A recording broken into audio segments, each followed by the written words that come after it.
안녕하세요. 구카람입니다. 오늘은 스토리를 소개하고 상세하게 분석해보는 영상으로 찾아왔습니다. 재밌게 봐주셨으면 좋겠습니다. 참고사항으로 이 영상은 많은 스포를 담고 있습니다. 최대한 근거를 보이기 위해 아이템 설명과 스샷을 활용했습니다. 게임 내에서 공개된 부분과 제 주관적인 해석이 포함된 영상입니다. 간략하게 설명하는 것이 아니라 상세하게 설명하기 위한 영상입니다. 스토리를 설명하면서 여러 설명을 병행하기 때문에 진행이 조금 더딜 수 있습니다. 스토리 진행은 용의 시대부터 플레이하기 전까지로 진행하도록 하겠습니다. 그럼 바로 시작하겠습니다. 손가락의 존재가 있었는지도 없었는지도 모를 오래전, 우리가 알고 있는 황금시대 이전의 시대는 폭풍이 만연하는 시대였습니다. 그 과거에서부터 통치란 왕과 신이 힘을 합쳐 이루는 것이었습니다. 용왕 플라키두삭스와 이름 모를 신은 폭풍의 중심인 파르마즈라를 도읍으로 정하고 엘데를 통치하고 있었습니다. 몇몇 수인을 선택해서 파르마즈라를 지키도록 하였고 그들 중 사제를 뽑아 짐승사제라 불렀습니다. 오랜 시간이 흘러 신의 말을 대신 전달해주는 손가락의 선택을 받아 반신의 영역에 오른 인물이 등장하게 되는데 신과 싸울 수 있는 신사냥의 검과 흑염의 힘을 가지고 녹스텔라와 노크론을 거닐던 여왕, 밤빛 눈의 여왕입니다. 밤빛 눈의 여왕의 모습은 등장하지 않지만 아마도 노크론과 녹스텔라에서 빈번히 보이는 이 문양이 밤빛 눈의 여왕을 표현한 것이 아닐까 싶습니다. 밤빛 눈의 여왕은 신과 대적할 수 있는 힘을 가지고 용왕과 신에게 도전장을 내밀게 됩니다. 밤의 세력은 신의 혈족들을 죽이고 그 살갗을 옷감처럼 활용했습니다. 사도들이 태어나면 그들을 감싸는 강보로 몸과 함께하게 하였고 성장하면 그 살갗으로 옷을 만들어 그들에게 입게 했습니다. 오랜 전투의 결과 용왕 플라키두삭스의 4개의 목 중 2개의 목이 잘려나가게 되고 용왕의 반려인 신은 세상을 등지게 됩니다. 용왕은 전투에서 패배하고 신을 잃은 것으로 절망하여 파르마즈라에서 반려가 돌아오는 것을 기다리며 살아나가게 됩니다. 이렇게 용의 시대는 끝이 나게 됩니다. 여기서 몇 가지를 더 전달하자면 용왕 플라키드삭스와 밤빛 눈의 여왕의 관계는 정확하지 않는데요. 제가 이 두 세력이 대립했다고 추측하는 이유는 첫 번째로는 파르마즈라에서 용을 섬기는 행위의 중심이 되는 장소인 용성당에서 신살갗의 사도와 귀인이 등장했다는 점이고 두 번째로는 신살갓의 로브에서 볼 수 있는 많은 얼굴들의 눈이 용안으로 판단되기 때문입니다. 이 용안은 용창 기도를 많이 배웠을 때 변하게 되는 모습인데요. 색도 모양도 다르지만 그들은 고룡과 섞인 인물들이었을 것이고 빛바랜 자는 토령 정도로 변하는 중이기 때문에 상황이 다르다고 볼 수 있습니다. 일단 드립에 관한 생각은 여기까지로 하고 다음으로 넘어가 봅시다. 다음은 엘든링에서의 죽음에 대해서입니다. 이후 등장할 황금의 시대에서 죽음이라는 개념이 사라지기 전 죽음은 필요하다는 인식이 강했습니다. 그들은 죽음이 있기에 삶에 힘쓸 수 있고 삶에 힘써서 살았기 때문에 그 죽음이 빛날 수 있다고 생각했습니다. 죽음은 죽음의 새와 그 사제들이 함께하는 의식이었고 다시 태어나게 하는 재탄의 계약이었습니다. 용왕이 신을 기다린다는 것은 신이 다시 태어나 자신에게 찾아오기를 기다린다는 의미가 아닐까 싶습니다. 전쟁에서 승리하고 엘데를 다스리게 된 밤빛 눈의 여왕의 세력은 녹스텔라와 노크론을 도읍으로 두고 있는 세력이었습니다. 사실 뿌리 깊은 곳의 위치 또한 과거 그들의 세력이 남아있던 지역이었지만 여긴 노크론과 녹스텔라보다 상황이 안 좋기 때문에 넘어가겠습니다. 참고로 영묘 또한 그들의 세력과 관련이 있습니다. 스토리를 이어가서 밤의 세력은 밤하늘에 대한 연구를 많이 하는 곳으로 훗날 점술사라 불리게 될 사람들의 시초였고 이후 이러한 연구들을 바탕으로 많은 마술들이 탄생했습니다. 과거 밤하늘의 별은 운명을 보여줬고 이를 따르는 영원한 도읍에서는 특정한 물방울들을 채취할 수 있었는데요. 이를 별의 물방울이라 칭하게 됩니다. 훗날 물방울은 영원한 도읍이 하늘을 잃게 됐을 때 별의 역할을 대신하게 되는데요. 별을 볼 수 없어 운명을 읽을 수 없게 되자 물방울에서 그 운명을 찾으려 했다고 전해집니다. 밤빛 눈의 여왕은 전쟁에서 승리하고 엘델을 다스리게 됐지만 자신의 반려가 없었습니다. 그래서 물방울을 이용하게 되는데요. 모습을 만드는 데는 성공했지만 의지를 갖지 못해 실패하게 됩니다. 이후 은의 물방울을 만들어 다시 시도하게 되지만 이마저도 실패하고 맙니다. 이 은의 물방울은 여러 무기들을 만드는 데 사용됩니다. 왕을 만드는 것은 실패했지만 그들의 연구는 발전하게 되었는데요. 밤하늘을 연구하는 밤의 시간이 길어지기를 원했고 결국 빛조차 통하지 않는 영원한 어둠을 만들어냅니다. 그러나 그 어둠에서 문제가 발생하게 되었는데요. 별이 생명체가 되는 등 여러 문제가 발생했고 거대한 의지는 이에 분노하여 암흑을 통해 발생한 부산물로 운석을 떨어뜨려 그들의 검은 달을 파괴하였고 노크론과 녹스테라를 포함한 그들의 지역을 지하 깊은 곳에서 멸망시켜 버립니다. 이로 인해 밤빛 눈의 여왕은 거대한 의지에 저항하게 되는데요. 손가락들을 죽이고 그들의 간섭에서 벗어날 주구를 만들었고 밤을 대체할 거짓된 밤을 만들었으며 파괴된 달을 대신해 비보, 녹스텔라의 달을 만들어냅니다. 그렇게 그들은 거대한 의지의 눈을 피해 다가올 시기를 기다리게 됩니다. 언젠가 다가올 그들의 왕과 별의 세계를. 이렇게 밤의 시대가 정리가 되었는데요. 추가 정보나 제 추측을 말씀드리자면 저는 앞서 언급된 은의 물방울이 발전하여 백금이 되었고 백금이 되는 것으로 의지가 생긴 생명체가 바로 백금의 사람이라 추측하고 있습니다. 파괴당한 검은달의 파편이 바로 여러분들이 모았던 메모리 스톤이며 녹스텔라와 노크론을 멸망시킨 운석에서 태어난 고종족이 바로 중력을 다루는 흑왕, 백왕입니다. 엘든링에서 밤빛 눈의 여왕을 점지한 손가락이 어떤 손가락인지에 대한 확실한 내용은 나오지 않는데요. 저는 새 손가락이라 생각합니다. 그 이유는 먼저 플레이 시점에서 새 손가락은 단 한 채밖에 등장하지 않습니다. 아마 밤빛 눈의 여왕과의 대립으로 축소돼서 숫자가 줄은 것이 아닐까 추측합니다. 두 번째로는 황금시대를 기준으로 죽음에 대한 정의가 다른 점입니다. 황금시대 이전의 죽음은 성스러운 것이었지만 황금률에서는 죽음의 개념을 없앴기 때문에 세 손가락에서 두 손가락으로 변한 것이 아닐까 추측하고 있습니다. 세 번째로는 지문석 방패를 보면 읽는 자 없는 손가락이 말을 새긴 흔적이라고 설명하며 이것이 광기의 시작이었을까라는 내용이 나옵니다. 저는 이것이 1번에서 언급했던 대립에 의해 세 손가락은 죽임을 당했고 그들을 향한 신앙심은 바닥이 됐을 거라 생각합니다. 그렇기에 읽는 자가 없다라고 표현한 것이 아닐까 싶습니다. 그래서 플레이 시점에 세 손가락이 미쳐있는 상태가 아닐까 싶습니다.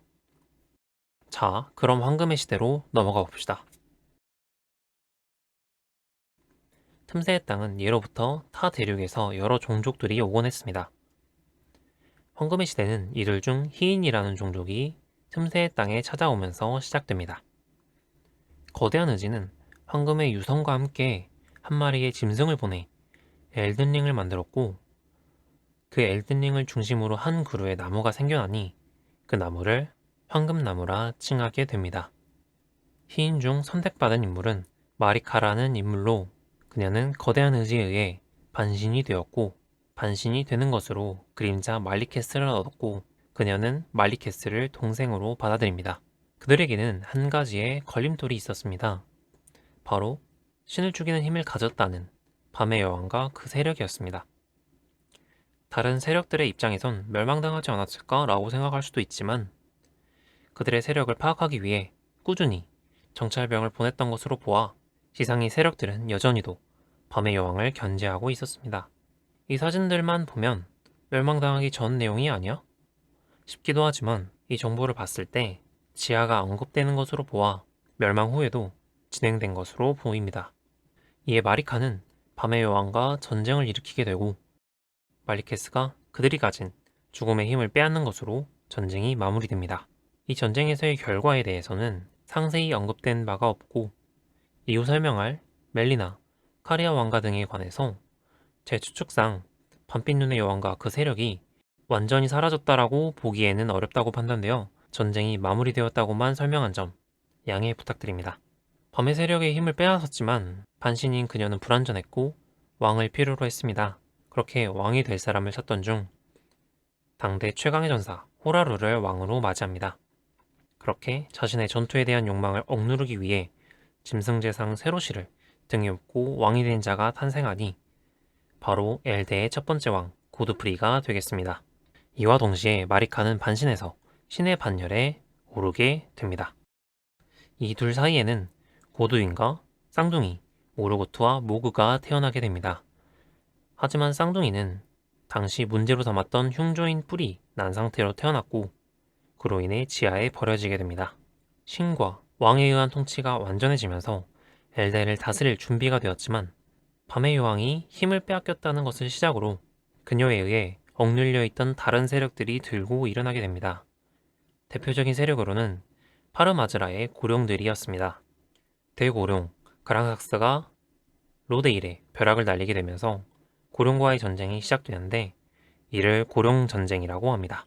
오랜 전쟁 끝에 고드윈이 고령 포르삭스를 이기고 그를 벗으로 삼아 두 세력의 전쟁은 일단락되었습니다. 그렇게 고령의 힘을 알게 된 로데일에는 고령 신앙이 퍼지게 되고 고드윈의 벗 고령 포르삭스의 누나인 란삭스가 사제로서 고령 신앙을 퍼뜨리게 됩니다.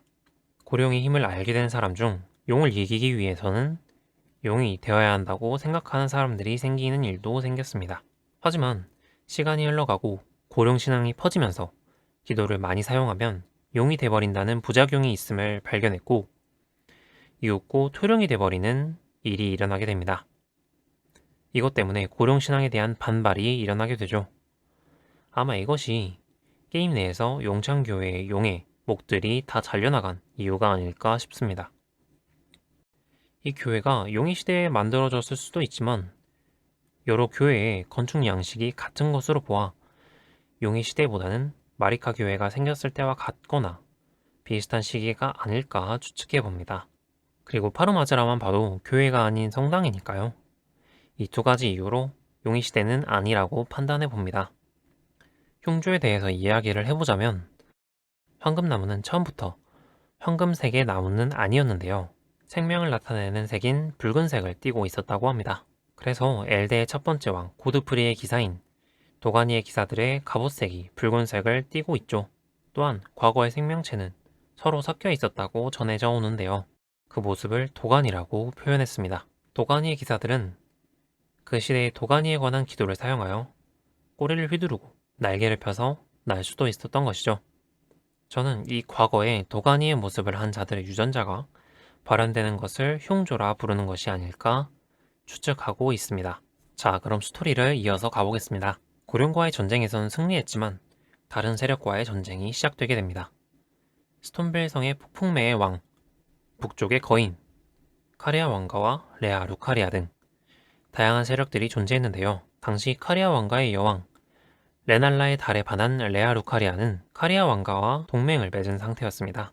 이렇게 다양한 세력과의 전쟁이 시작됩니다. 고드프리는 남진하여 스톤벨 성과 몬성을 차지하는 등 많은 전쟁에서 승리하게 됩니다. 고드프리가 남쪽 전쟁을 하고 있을 때 서쪽에서도 승리를 가져다 준 인물이 있었는데요. 바로 붉은 머리의 라다곤이었습니다. 그의 활약으로 제1차 리에니의 전쟁을 승리하게 됩니다. 그 후 라다곤은 마법을 다루는 리에니의 세력과 동맹을 맺기 위해 메주메 교회에서 참여하였고 두 세력은 동맹을 맺게 됩니다. 더 나아가 라다곤과 레날라는 부부의 연을 맺게 되면서 돈독한 동맹관계로 발전하게 됩니다. 이 둘 사이에서는 라니, 라이커드, 라단이 태어나게 됩니다. 나중에 일어날 많은 일들을 인물 설명 없이 듣는다면 이해가 어려울 수 있기 때문에 간단하게 설명드리겠습니다. 라니는 어릴 적 어머니 레날라를 따라 달을 만나게 되었고 어느 늙은 마녀를 만나게 되어 그녀의 밑에서 많은 것을 알게 됩니다. 그 후 라니는 자신의 운명이 밤하늘에 있다는 것을 알게 되죠. 라이커드는 훗날 법무관으로 일하게 됩니다. 그러나 모독의 뱀에게 먹히게 되면서 그의 운명은 일변하게 되는데요. 신에게도 대항할 수 있는 힘이 필요하다고 생각하여 화산관에서 조용히 힘을 기르게 됩니다. 라다는 고드프리를 존경하는 아이로 훗날 무력이 뛰어난 장군으로 성장하는 한편 어머니 레날라의 피를 이어 마법에도 뛰어난 재능을 보인 인물인데요. 자신이 성장함에 따라 자신의 작은 말이 힘들어하자 중량 마법을 배워 자신의 친구인 말을 도와준 마음씨 착한 인물이기도 합니다. 그 마법을 발전시켜 과거 녹스텔라와 노크론을 멸망시킨 별의 이영과 같은 존재가 접근하지 못하게 별의 움직임을 멈춰버리는 위협을 달성하게 됩니다. 그럼 스토리를 이어가서 이렇게 황금의 세력과 마법의 세력은 동맹을 맺게 되고 남은 전쟁은 동쪽과 북쪽이 남은 상황이었습니다. 고드프리는 켈리드를 정복하고 북쪽으로 향해 숙적, 거인들과의 전쟁을 하게 되는데요. 폭풍왕과의 일기토에서 승리한 그 순간 그와 그의 군대에게 내려졌던 황금의 축복이 사라지고 맙니다. 이로 인해 그들은 틈새의 땅에서 쫓겨나게 됩니다. 그렇게 북쪽 전쟁 중 왕의 부재가 발생했고 새로운 왕을 찾아 나서게 되는데요. 거기서 등장한 인물이 있었으니 바로 리에니의 전쟁을 승리로 이끌었던 라다곤이었습니다. 레날라는 당시 네 번째 아이가 태어나길 기다리고 있었는데요. 라다곤은 이 태어나지 않은 아이를 호박석에 가두고 레날라에게 넘겨준 뒤 고드프리를 이어 두 번째 왕의 자리에 오르게 됩니다. 레날라는 정신적인 충격을 받고 제대로 된 생활을 할 수 없게 되고 라다곤이 남긴 호박석의 아이만을 안고 살아가게 됩니다. 그렇게 엘데의 두 번째 왕이 된 라다곤과 마리카 사이에는 두 명의 아이가 태어나게 되는데요. 쌍둥이 남매로 사랑받는 힘을 가졌지만 성장하지 못하는 미켈라와 강한 부패의 힘을 가졌지만 그 힘이 자기 자신까지 부패시켜버리는 말레니아가 태어나게 됩니다. 이 둘의 이야기를 좀 더 드리자면 이 남매는 굉장히 돈독한 사이인데요. 미켈라는 부패에 고통받는 말레니아를 위해 아버지 라다곤에게 몇 차례 기도를 올리지만 라다곤은 황금률 원리주의만을 보내줄 뿐 해결책을 주지 않았습니다. 미켈라는 이후 황금률에 대한 불신을 갖고 자신의 힘으로 문제를 해결하고자 합니다. 미켈라는 여러 시행착오를 거쳐 부패를 막아주는 침을 만들어 말레니아를 도와주게 됩니다. 말레니아는 그런 미켈라를 따르며 성장하지 못하는 미켈라를 위해 미켈라의 칼날이 되어 그를 지키려 검술을 연마하게 됩니다. 여기까지 설명해서 많은 자녀들이 태어났습니다. 그중 라니, 미켈라, 말레니아는 손가락에 의해 마리카를 이을 신이 될 인물로 점지를 받아 반신이 됩니다. 스토리로 돌아가서 라다곤을 필두로 북쪽 거인들과의 전쟁을 이어가게 되는데요. 거인들 중에 일부인 트롤이 자신들의 세력을 배신하게 됩니다. 배신의 영향으로 그들은 거인들과의 전쟁에서 승리하게 됩니다. 여기서 도대체 왜 트롤들이 배신했을까요? 그 이유는 과거로 돌아갑니다. 과거 범의 여왕의 시대 노크론과 녹스텔라의 세력은 밤하늘을 관측하는 일을 주로 하였고 그들은 마술사의 전신이 되는 점술사로 불리게 됩니다. 점술사들은 밤하늘에 가까울수록 관측하기에 용이해서 높은 지역에서 살았다고 하는데요. 그 지역의 이웃으로는 거인들이 살았다고 합니다. 밤과 불의 전해를 사용할 수 있는 밤불검을 만들 정도면 그들의 관계는 꽤 가까운 관계였다는 것을 짐작할 수 있습니다. 그 점술사의 세력이 카리아 왕국의 전신이며 전쟁이 다가오자 거인들 중 일부인 트롤족이 카리아의 세력으로 들어가게 된 것입니다. 두 세력은 동맹을 맺게 되는데요. 트롤족은 카리아 왕국에서 그들을 지키며 살아가게 됩니다. 너무 뜬금없고 연관성이 없는 것 같다고요? 그것을 위해 몇 가지 정보를 가져왔으니 같이 봐봅시다. 먼저 밤의 여왕의 세력과 카리아의 연관성을 찾아봅시다. 이것은 신의 살갗의 로브입니다. 배 쪽의 문양을 잘 확인해 봅시다. 그리고 이쪽 아이템은 여러분들이 많이 보셨을 겁니다. 바로 카리아의 휘장이죠. 카리아 왕가의 문장을 나타낸 것입니다. 이 둘은 상당히 비슷한 것을 알 수 있습니다. 조금 마음이 바뀌셨나요? 자, 이건 카리아의 방패와 신사례의 성인과 기도서입니다. 각각의 문양들을 살펴보면 방향만 다를 뿐 상당히 비슷하다는 것을 알 수 있죠. 카리아의 방패의 설명을 봅시다. 어째선지 신성에 대비하고 있는데요. 저는 그들이 과거 절대적 존재와 대립했었기 때문에 준비하고 있는 것이 아닐까 하고 추측하고 있습니다. 어째서 백금 사람이라 불리는 로레타가 카리아를 섬기는지도 알 수 있는 부분이라 생각합니다. 두 세력의 관계에 대한 마지막 추측입니다. 신의 살갗의 사도와 귀인에 관한 이야기인데요. 제 기억상 이 둘은 파르마즈라, 리에니의 신수탑, 케일리드 신수탑, 화산관, 풍자마을 이곳에 등장하게 되는데요. 이 장소들을 각각 관련 있는 것과 붙이면 이렇게 됩니다. 이걸 보면 눈치채신 분들도 있을 거라 생각하는데요. 파르마즈라와 풍차마을을 제외하면 라니, 라단, 라이커드는 카리아의 후손들이며 제 추측이 맞다면 밤의 세력의 후손에 해당합니다. 그렇기 때문에 지키고 있는 것이죠. 지키는 것이 아닐 수도 있지만 동알터 신수탑, 즉 모르고트와 모구의 룬이 보관된 신수탑에서는 흉조의 쌍둥이가 나와 이를 막습니다. 아무래도 연관성이 아예 없다고 보기에는 어려울 것 같습니다. 자, 그럼 스토리로 넘어와서 황금의 세력은 모든 세력과의 전쟁에서 승리했음에도 문제점이 있었습니다. 바로 거인들이 지키던 악신의 불인데요. 마리카는 어느 날 불은 언젠가 황금나무를 태운다는 예언을 받게 됩니다.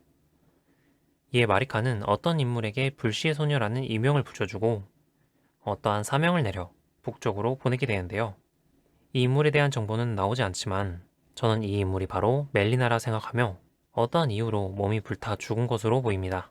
멜리나에 대한 이야기는 마지막에 조금 더 하도록 하겠습니다. 불을 없애는 것이 불가능하다는 것을 알게 된 마리카는 거인 전쟁의 생존자인 거인에게 불을 맡겨 지키도록 하고 승병들에게 그 불을 감시하도록 하죠. 이제 완전히 황금의 시대가 찾아오려는 찰나 이후의 역사를 송두리째 바꿔버릴 사건이 발생하게 됩니다. 바로 검은 칼날이라는 조직에 의해 고도인이 암살당하는 사건이 발생하게 되는데요. 마리카는 고도인을 잃은 충격으로 엘든링을 파괴시켜버리고 그 결과 황금나무에 갇혀 벌을 받게 되죠. 말리케스는 자신이 룬을 빼앗겨서 고도인이 죽었다는 죄책감에 시달려 죽음의 힘을 자신의 몸에 숨기고 짐승사제로 여생을 살아가게 됩니다. 어째선지 마리카가 사라짐과 함께 라다곤도 그 모습을 감추게 됩니다. 검은 칼날의 목적은 바로 데미갓의 첫 번째 죽음으로 발생하는 죽음의 주운을 엘든링에 포함시켜 황금률의 죽음의 개념을 만들어내는 것인데요. 그 대상으로 선택된 것이 바로 황금을 대표하는 영웅이라 칭해진 고도인이었습니다. 그러나 검은 칼날은 어째선지 그 목적을 달성하지 못하게 되는데요. 정상적인 모양으로 생겨나야 할 죽음의 주운이 어째선지 반쪽만 생겨버린 것입니다. 검은 칼날은 그 이유를 찾아 나서게 되죠. 이 끔찍한 사건의 뒤에는 검은 칼날과 같이 이를 꾸민 인물들이 있는데요. 바로 라니와 라이커드입니다. 자신의 운명이 밤하늘에 있는 것을 아는 라니는 거대한 의지와 손가락의 지배에서 벗어나고 싶었고, 라이커드는 신에게 대항할 수 있는 힘을 얻기 위해 신을 죽일 수 있는 힘인 죽음의 룬을 해방하는 계획에 함께하게 됩니다. 검은 칼날은 고도인을 죽이기 위해 말리케스가 가진 죽음의 룬의 일부를 훔쳤고 이를 무기에 부여하기 위해 라니에게 부탁합니다. 라니는 죽음의 룬의 일부를 남기고 칼날에 부여한 뒤 검은 칼날이 고두인을 죽이기 전에 자신의 육체를 먼저 죽음에 이르게 하는데요. 이로 인해 고두인은 정신만 죽은 상태가 되어버립니다. 그 때문에 죽음의 주운이 절반만 나오게 된 것이죠. 라니는 자신의 육체에서 벗어나면서 거대한 의지의 감시에서 벗어났고 검은 칼날의 계획도 저지하게 됩니다. 또한 남은 죽음의 룬의 일부로 모독의 손톱을 만든 뒤 도와준 라이커드에게 전달하는데요.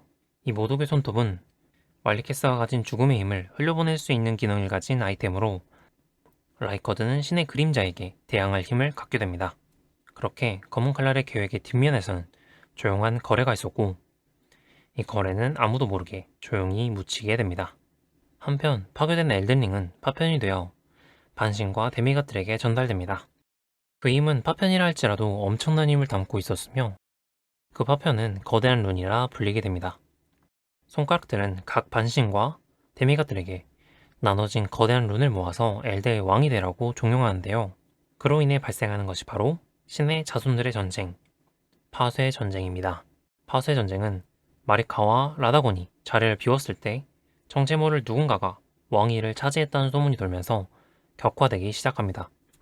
이에 반응해서 로데일로 진격한 인물들이 있었으니 바로 라단, 라이커드, 그리고 고두인의 후손으로 거대한 룬을 받은 고두릭이 군주연합을 맺고 함께 로데일로 향하는데요. 그 와중 고두릭과 같은 황금의 일족인 고두플로어가 로데일의 고룡기사인 크리스토프에게 붙잡혀 봉인 감옥에 갇히게 되고 피해 군주 모구의 음모에 의해 군주연합마저 와해됩니다. 이에 겁먹은 고두릭은 전쟁 후 빈성이 된 스톤벨성으로 숨게 됩니다. 나머지 연합군은 재차 로데일을 침공한 것으로 알려져 있으나 정체 모를 왕의 활약으로 로데일을 지켜내게 됩니다. 그 정체는 바로 흉조라 버려졌던 쌍둥이 중 한 명인 모르고트였습니다. 자신을 버린 나라여도 그는 모국을 사랑했고 자신에게 왕위를 이을 자격이 없다는 것을 알았지만 로데일을 지키기 위해 힘쓰게 됩니다. 모르고트는 로데일 내부로 들어가는 입구에 축복의 결계를 쳐서 함부로 누군가가 들어가지 못하게 막아냅니다. 이 일을 계기로 모르고트는 축복왕이라 불리게 됩니다. 이후 모르고트는 겔미어 화산의 화산관으로 진군하게 되는데요. 화산관 전투는 정말 참혹한 전투였습니다. 미친 불의 병, 모독 등 모든 것을 활용해서 싸웠던 라이커들을 상대로 로데일군은 많은 피해를 입게 되었고 화산관 전투는 상처뿐인 전투로 마무리됩니다. 한편 레아 루카리아는 시리에 빠져 힘을 쓰지 못하는 레날라를 포로로 잡아 대소고에 가두고 카리아 왕가의 반기를 들게 되는데요. 전쟁을 틈타 뻐꾸기 기사들을 보내 카리아 왕국을 공격하게 됩니다. 레날라의 부재임에도 카리아 왕국은 방어에 성공합니다. 전투가 이곳저곳에서 발발하던 와중 미켈라의 칼날, 말레니아를 필두로 쌍둥이의 세력이 남진하게 됩니다. 목표는 바로 라단이었습니다. 어째서 로데일이 아닌 라단을 향해 가는 것일까요? 이것에는 분명한 이유를 가지고 있었는데요. 사실 미켈라는 고두인과 친한 관계에 있는 사이였습니다. 그 고두인이 암살당했고 또 죽지도 살지도 못한 형태로 남아있다는 것에 슬퍼하며 그를 도와줄 방법을 찾아 나섭니다. 찾던 와중 그는 일식이 필요함을 알게 되는데요. 엘든링에서의 일식은 영혼 없이 떠도는 존재를 올바른 길로 보내는 것을 의미하는 것으로 보입니다. 하지만 황금나무의 축복 아래서는 완전한 죽음이란 있을 수 없었기 때문에 지금 상태로는 고두인을 구할 수 없다는 것을 알게 된 그는 스스로 황금나무를 대신할 새로운 나무가 되고자 합니다. 자신의 몸을 핵으로 나무를 만들어 성수가 되고자 했는데요. 여기서 문제가 발생하게 됩니다. 미켈라는 성수가 되기 위해 핵이 되었고 말레니아는 라단과의 싸움으로 떠난 찰나 한 명의 불청객이 찾아오게 됩니다. 그는 1차 로데일 방어전에서 군주연합을 안에서부터 와해시킨 장본인으로 흉조라 불려 지하에 버려졌던 쌍둥이 중 한 명 모구였습니다. 그는 지하세계에 자신만의 나라를 만들고 엘대 종군 의사들을 납치했으며 자신의 수하들에게 피의 힘을 전달해 자신의 세력으로 삼았습니다.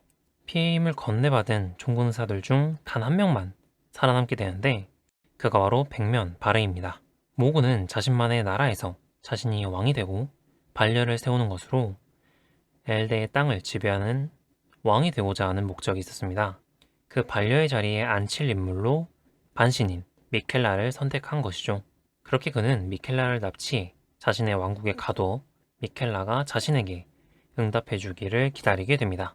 한편 말레니아는 이 사실을 모른 상태로 미켈라를 도와 일식을 만들 방법을 찾아 나서게 되는데요. 여기서 가장 큰 문제는 라단이었습니다.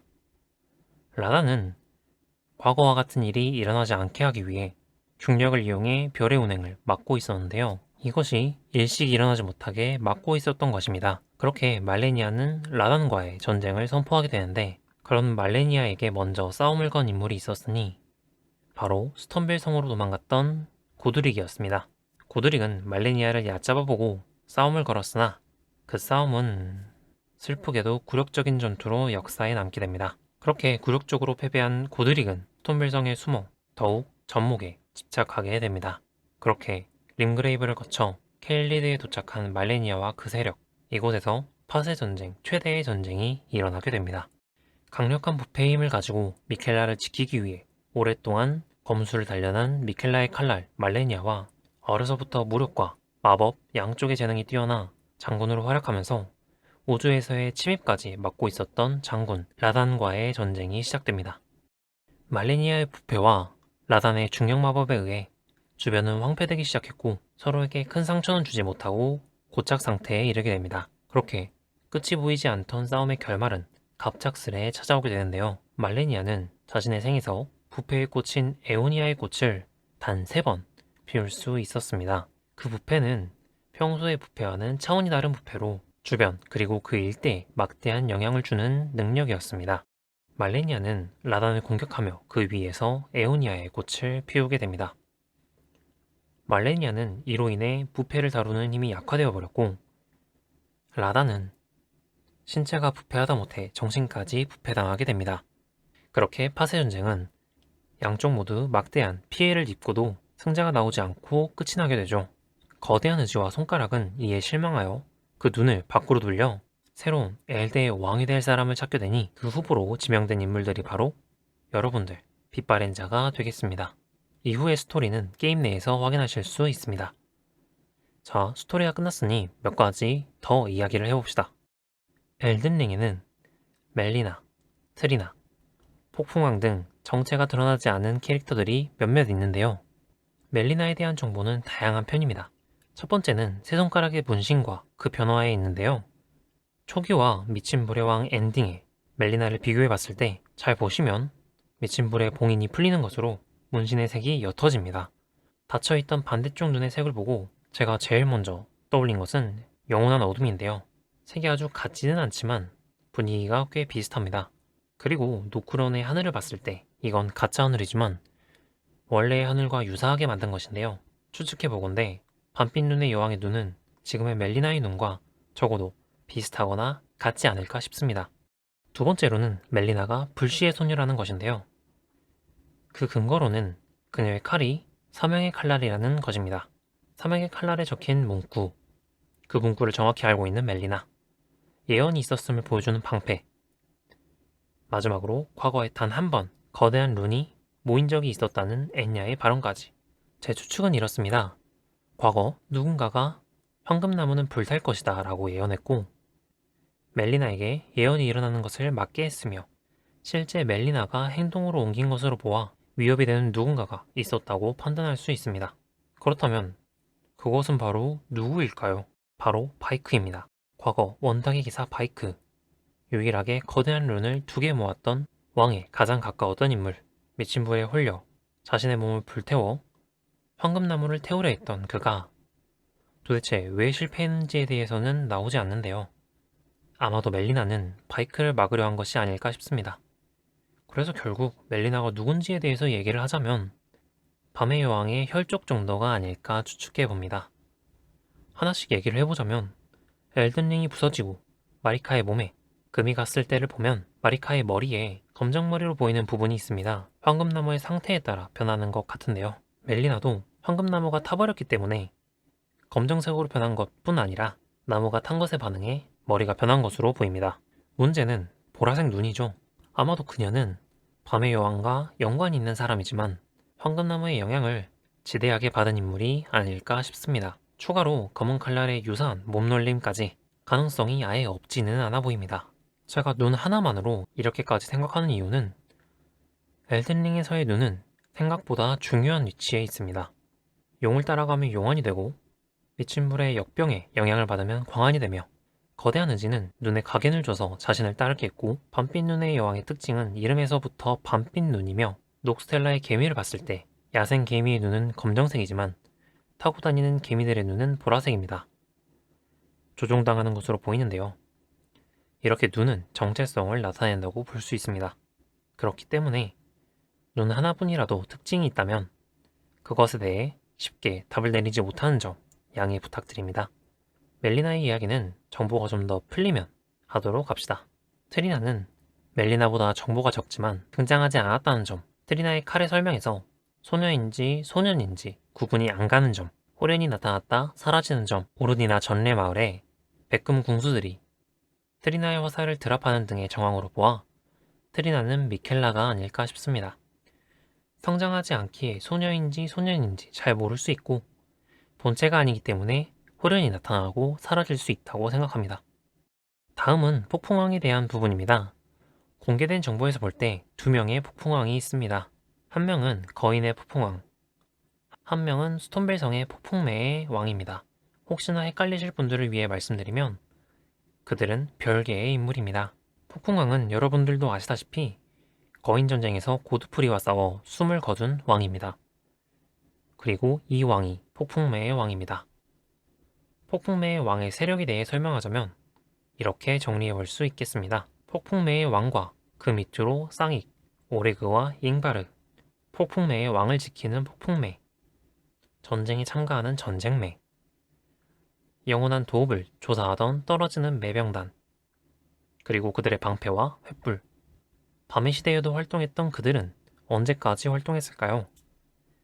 그들의 장비의 문양이나 건물에 있는 장식, 몬스터 등을 봤을 때 황금 세력과의 전쟁 직전까지 활동했음을 짐작할 수 있습니다. 폭풍왕과 폭풍매의 왕을 봤을 때 폭풍매의 왕이 폭풍왕이라는 가능성은 없을까? 하고 생각해보면 아예 가능성이 없는 것은 아니지만 불가능에 가깝다고 볼 수 있습니다. 먼저 로드힐에서 몬성까지 진격해 승리를 얻은 고드프리가 가는 길에 있는 스톤빌성을 그냥 지나치는 것은 이상합니다. 두 번째로 만약 지나치는 것이 아니라 싸운 것이라 하더라도 고드프리는 폭풍왕과의 전투가 마지막 전투에 해당하기 때문에 그 후의 전쟁에서 등장할 수 없다는 말이 됩니다. 세 번째로 가령 폭풍매의 왕이 설산에서 전쟁을 한 것이라면 그의 병력들의 뼈가루가 림그레이브에서 발견되는 것은 이상합니다. 네 번째로 림그레이브 어느 곳에서도 거인족의 흔적은 나오지 않고요. 물론 트롤들 제외하고요. 위의 이유로 불가능하다고 볼 수 있습니다.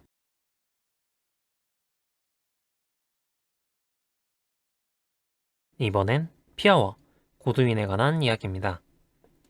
피아의 별칭은 동침의 처녀지만 이것은 조금 오역이라 생각하고요. 영어판을 해석해보면 임종의 동반자, 일본어를 그대로 바꾸면 사찜의 소녀라 불립니다. 죽음의 자리를 함께하는 동반자라고 볼 수 있는데요. 피아는 이 행동으로 죽은 자들을 살릴 수 있습니다.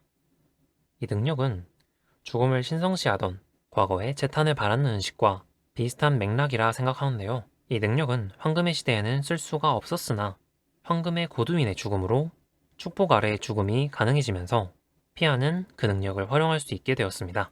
다만 이것은 황금의 규율에 벗어나는 행동이었고 죽음에 사는 자를 사냥하는 사냥꾼들에게 쫓기면서도 어떤 단검의 주인을 찾기 위해 싸움이 금지된 곳 원탁으로 도망가게 됩니다.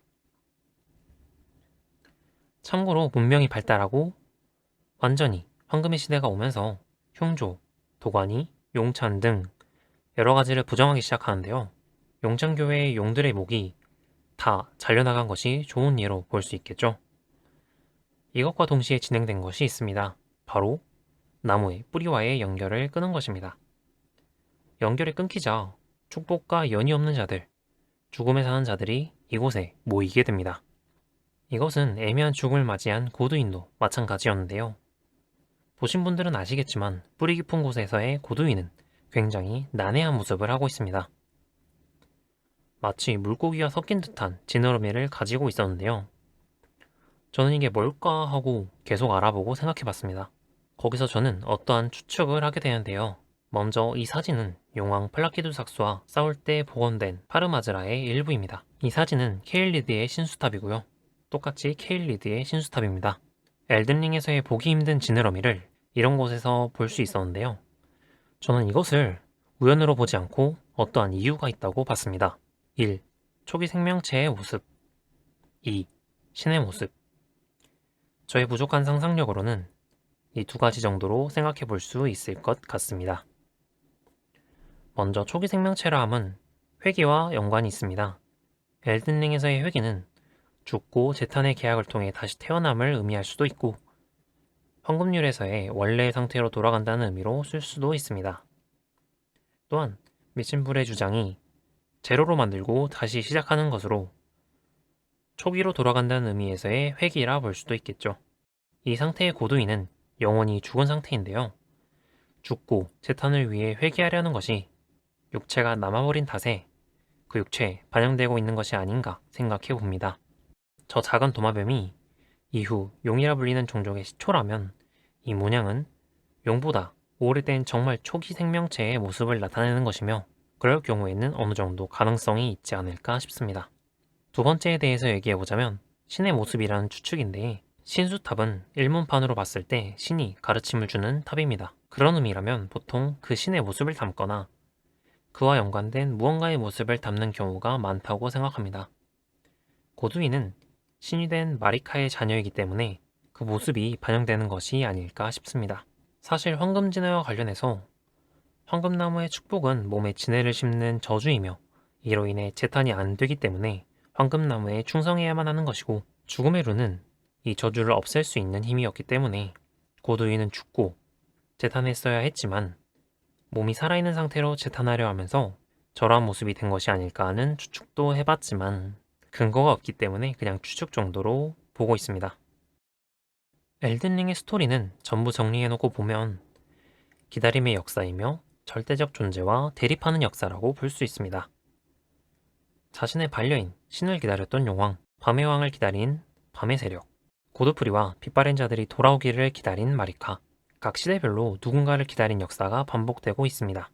대립하는 것에 대해 얘기해보자면 고령들은 그들의 비닐로 하여금 신과 대적하기 위한 무기를 만들려 했고 밤의 여왕은 신사냥의 검을 만들어 자신의 사도들에게 흑염의 힘을 전파했죠. 마리카 또한 휴그에게 명령하여 신을 죽이는 무기를 만들게 하였습니다. 어쩌면 마리카는 꽤 오래전부터 현실을 알게 됐고 고드프리 또한 그 사실을 알고 있었기 때문에 마리카가 언제든지 도망칠 수 있게 배 한 척을 남긴 것이 아닐까 싶습니다. 절대적 존재 또한 점차 과격해지는 것을 볼 수 있는데요. 여러 정보들을 봤을 때 밤의 여왕과 비교하면 마리카에게는 눈에 각인을 새겨 점차 그 눈을 문드러지게 하여 자신을 따르게 하였고 왕을 찾게끔 기다렸던 밤빛 눈의 여왕에 비하면 자신이 관리하던 또 다른 인물을 왕으로 보내버리는 모습을 볼 수 있죠. 앞서 스토리를 설명할 때는 마리카와 라다곤에 대해 언급하지는 않았지만 얘기를 해보자면 제가 생각하는 라다곤은 거대한 의지를 상대로 마리카보다 더 반항한 인물이 아닐까 싶습니다. 그 이유로는 라다곤의 문드러진 눈을 보면 되는데요. 어째서 마리카보다 더 심한 상태가 되었을까요? 애시당초 그저 꼭두각시처럼 거대한 의지에게서 보내진 것이라면 각인을 쓸 필요가 없을 것이고 거대한 의지가 처음부터 라다곤과 마리카를 함께 하려 했다면 고드프리를 고를 필요도 없었을 것입니다. 아마도 라다곤은 마리카의 이전부터 거대한 의지의 간섭을 받았고 긴 시간 동안 거대한 의지의 명령에 반항한 결과 정신을 아예 뺏긴 것으로 보입니다. 이상한 건 거인의 적발의 설명에서 거인의 저주였을까? 라고 하는 부분이 있는데 제1차 리에니의 전쟁에서 이미 적발의 라다곤이라고 설명한 것으로 보아 라다곤이 전쟁 이전에 거인과의 갈등이 있었을 수도 있음을 시사하고 있습니다. 붉은 머리의 붉은색은 황금시대에서 버려진 색이며 붉은 머리는 간접적으로 과거의 존재들을 나타내는 색이기에 라다곤은 붉은 머리색을 싫어하지 않았나 생각이 들기도 합니다. 자, 그럼 여기까지로 마무리하도록 할 텐데요. 한번 시작하면 끝을 모르는 성격 탓에 만드는데 시간이 굉장히 많이 걸렸는데요. 그래도 정리하고 보니 재밌었습니다. 정보가 확실하지 못한 것도 있고 공개된 정보의 양도 적어서 추측 또한 어려웠기 때문에 아예 언급하지 못한 부분도 많이 있습니다. 그럼에도 재밌게 흥미롭게 봐주셨다면 다행입니다. 다음에는 또 다른 영상으로 찾아뵙도록 하겠습니다. 궁금한 점이 있으시면 댓글로 남겨주시길 바랍니다. 영상은 여기까지로 하겠습니다. 그럼 이만